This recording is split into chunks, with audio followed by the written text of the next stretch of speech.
ஒரு நகரத்தின் தற்போதைய மக்கள் தொகை 26,620.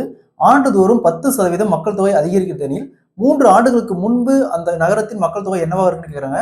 மக்கள் தொகையில இந்த மாடல் சம் கேட்டாங்களா? சோ தற்போதைய மக்கள் தொகை பார்த்தோம்னா 26,620 இன்ட்டு ஆண்டுதோறும் 10% மக்கள் தொகை அதிகரிக்குது அப்படிங்கிறாங்க. பேசிக்கா அந்த நகரத்துடைய மக்கள் தொகை 100% இருக்கும். அது கூட 10% அதிகரிச்சா 100 + 10 110%.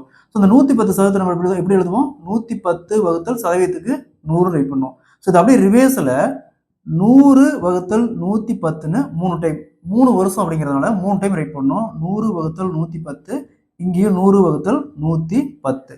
ஸோ இங்க ஒரு 3 ஜீரோ இருக்கு. இங்க ஒரு 3 ஜீரோ அப்படியே கேன்சல் பண்ணிடலாம்.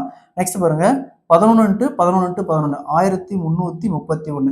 நெக்ஸ்ட் ஸோ இங்க 2662 1331 கேன்சல் பண்ணா 2 டைம். ஸோ இங்க 2, இங்க ஒரு ஜீரோ இருக்கு, இங்க ஒரு 3 ஜீரோ இருக்கு. ஸோ டோட்டலா 20,000.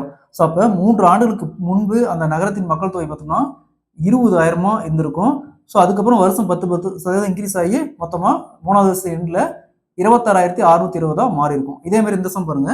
ஒரு நகரத்தின் தற்போதைய மக்கள் தொகை 27,783. ஆண்டுதோறும் 5% நகரத்தின் மக்கள் தொகை அதிகரிக்கிறதெனில் 3 ஆண்டுகளுக்கு முன்பு அந்த நகரத்தின் மக்கள் தொகை என்னவா இருந்திருக்கு கேட்கிறாங்க. இதே மாதிரி இந்த சம்ம சால்வ் பண்ணிக்கிறோம். இதுக்கான ஆன்சரை கமெண்ட்ல போடுங்க.